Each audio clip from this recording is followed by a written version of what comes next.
नमस्कार, स्वागत है आपका बोलता हिमाचल पर। आज है 9 दिसंबर 2024 और हिमाचल प्रदेश से जुड़ी हुई आज की बड़ी खबरों की जानकारी अपडेट्स हम आपके लिए लेकर आए हैं। हमेशा की तरह आप इस वीडियो को लाइक कर दीजिएगा। चैनल पर नहीं जुड़े चैनल को आप सब्सक्राइब जरूर करें। पेश है आज की सबसे बड़ी खबरें। हिमाचल में 5 NH का जल्द होगा विस्तार, केंद्र सरकार ने दी मंजूरी। 38 करोड़ रुपए से बनेगी DPR। हिमाचल में जल्द ही 5 नेशनल हाईवे का विस्तार शुरू हो जाएगा। केंद्र सरकार ने इसे मंजूरी दे दी है। खास बात यह कि ये सभी नेशनल हाईवे अब तक PWD के अधीन थे और भविष्य में इन्हें NHAI के सपोर्ट किया जा सकता है। इन नेशनल हाईवे पर अगले साल तक काम शुरू होने की संभावना है। इनमें से 3 नेशनल हाईवे 4 लेन होंगे, जबकि 2 डबल लेन बनाए जाएंगे। प्रोजेक्ट मैनेजमेंट कंसल्टेंसी ने इन नेशनल हाईवे की विस्तार की DPR बनाने के लिए 38 करोड़ रुपए के बजट की मंजूरी दी है। PWD इस बजट से DPR तैयार करेगा। जिन नेशनल हाईवे की DPR बनाने को मंजूरी मिली है उनमें चंबा से बरमोर और कुमारहट्टी से नान तक डबल लेन NH बनेगा, जबकि NH7 कालम पोंटा साहिब ऊना अम्ब NH 503 एक्सटेंशन और पंजाब बोर्ड से नादौन तक NH3 को 4 लेन में बदला जाएगा।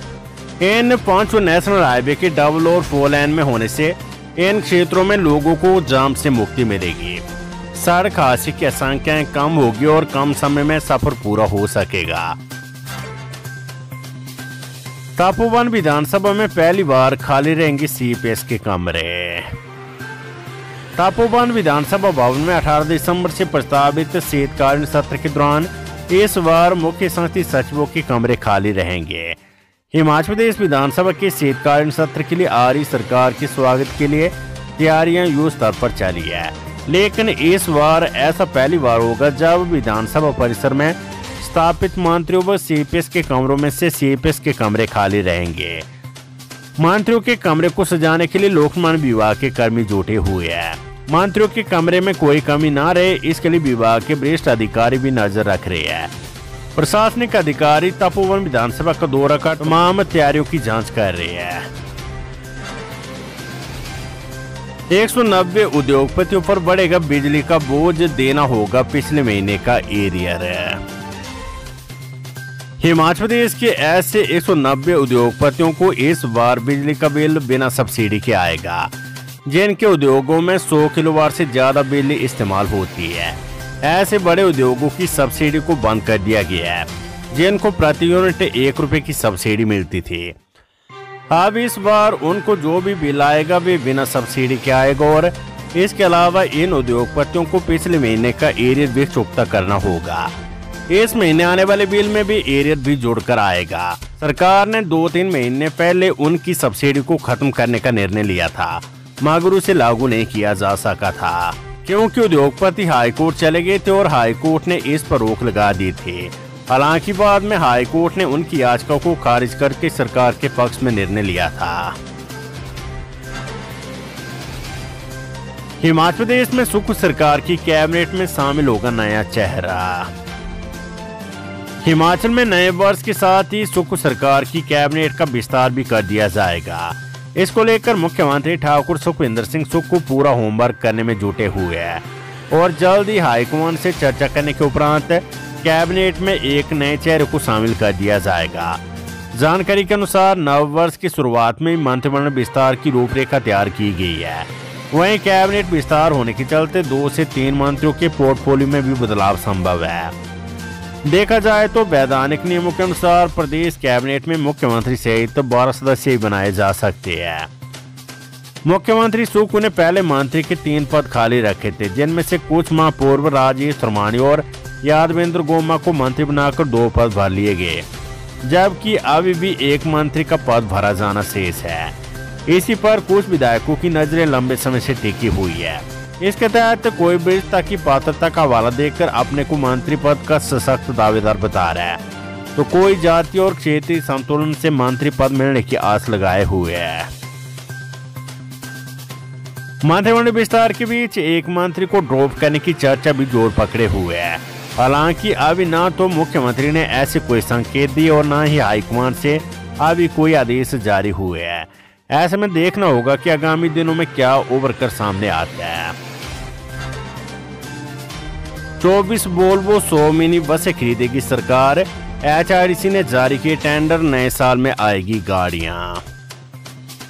प्रदेश पथ परिवहन निगम ने अपने बेड़े में नई बसों को जोड़ने के लिए टेंडर कर दी है।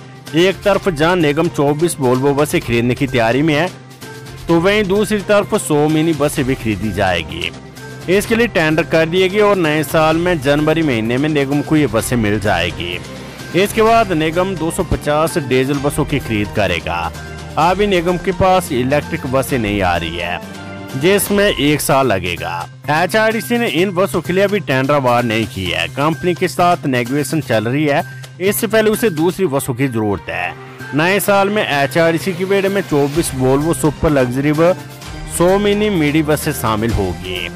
बसें बनाने वाली कंपनियों से इसके लिए निविदाएं मांग ली गई है। शनिवार को निगम ने टेंडर किया है। वोल्वो बसों का टेंडर 23 दिसंबर को खुलेगा, जबकि टेम्पो ट्रैवलर का टेंडर 6 जनवरी को खुलेगा। 3 रुपए गोबर खाद खरीदेगी सरकार। कृषि मंत्री बोले पैकेट बनाकर बागवानों तक पहुंचाएगी सप्लाई। प्रदेश सरकार 11 दिसंबर से गोबर की बजाय गोबर की बनी हुई खाद को 3 रुपए प्रति किलो के हिसाब से खरीदेगी। इसके लिए कलेक्शन की व्यवस्था भी की गई है। इसके बाद 5, 10, 20, 50 से 500 किलो की पैकेट बनाकर बागवानी व सेब फसल के लिए उपलब्ध करवाए जाएंगे। इसमें बागवानी के लिए शिमला, किन्नौर व लाहौल स्पीति जिला में बेचे जाने की योजना पर काम चल रहा है। ये बात कृषि मंत्री प्रोफेसर चंद्र कुमार ने रविवार को धर्मशाला में कही है।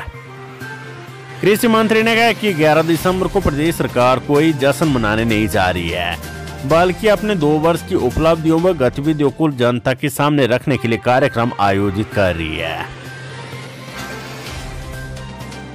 Weather update. शिमला से पांगी तक गिरी बर्फ, प्रदेश के अधिकांश हिस्सों में बड़ी ठंड। हिमाचल में येलो अलर्ट के बीच रविवार को शिमला से चंबा जिले के पांगी तक सीजन का पहला हिमपात दर्ज हुआ है। इसके अलावा प्रदेश के अधिकांश हिस्सों में रविवार शाम को हल्की बारिश से ठंड बढ़ गई है। रविवार को लाहौल स्पीति, कुल्लू, किन्नौर, शिमला के ऊपरी क्षेत्रों में हल्की बर्फबारी दर्ज की गई है, जबकि शाम होते होते रेस पर भी बर्फ के फाये गिरते दिखाई दिए, जिनका पर्यटकों ने झूमकर स्वागत किया। रोहतांग दर्रा में 3 से 4 इंच बर्फ गिरी है, जबकि अटन रोहतांग के साउथ और नॉर्थ पोर्टल पर 1 से 1.5 इंच तक बर्फबारी हुई है। इसके बाद भी बर्फबारी का दौर जारी रहा। 81 लाख रुपए ठगने वाला राजस्थान से गिरफ्तार। सातिर ने हरोली के पूर्व सैनिक को बनाया था शिकार। हरोली पुलिस ने पूर्व सैनिक व सेवानिवृत्त मुख्य अध्यापक से डिजिटल अरेस्ट के नाम पर 81 लाख रुपए की ठगी करने वाले सातिर को राजस्थान के उदयपुर से धर दबोचा है। पुलिस आरोपी रोशन यादव निवासी गोविंदगढ़ अलवर जयपुर को गिरफ्तार कर हरोली ले आई है, जहां आरोपी को अदालत में पेश कर 5 दिन के पुलिस रिमांड पर लिया है। आरोपी 10% कमीशन लेकर अपने खातों में पैसे डलवाता था और आगे अगली टीम को भेज रहा था। जांच में पाया गया कि आरोपियों ने पीड़ित से 5 अलग अलग राज्यों के बैंक खातों में पैसा डलवाया है। पुलिस ने आरोपियों द्वारा की गई व्हाट्सएप कॉल को ट्रेस कर लिया, जिससे पता चला कि कॉल करने वाले ग्रुप का मुखिया कंबोडिया में बैठकर विदेशों से ठगी को अंजाम दे रहा है। पुलिस ने अब एक आरोपी को दबोच लिया। मामले में जल्द और गिरफ्तारियां हो सकती है। मुख्यमंत्री सुख बोले महिलाओं के उत्थान एवं कल्याण को विशेष प्राथमिकता दे रही है सरकार।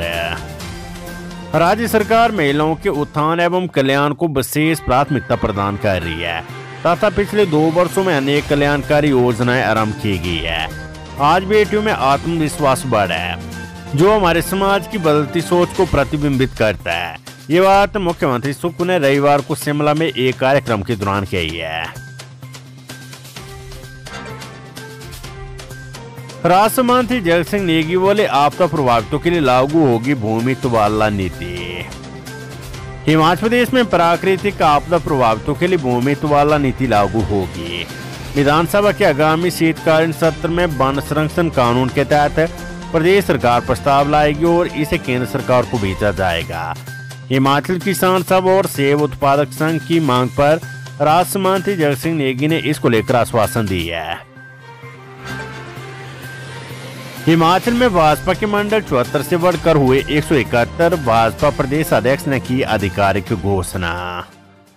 हिमाचल प्रदेश में भाजपा के संगठनात्मक मंडलों की संख्या अब 74 से बढ़कर 171 हो जाएगी। केंद्र नेतृत्व की स्वीकृति के उपरांत भाजपा हिमाचल प्रदेश के 171 संगठनात्मक मंडल बन गए हैं। पहले इन मंडलों की संख्या 74 थी।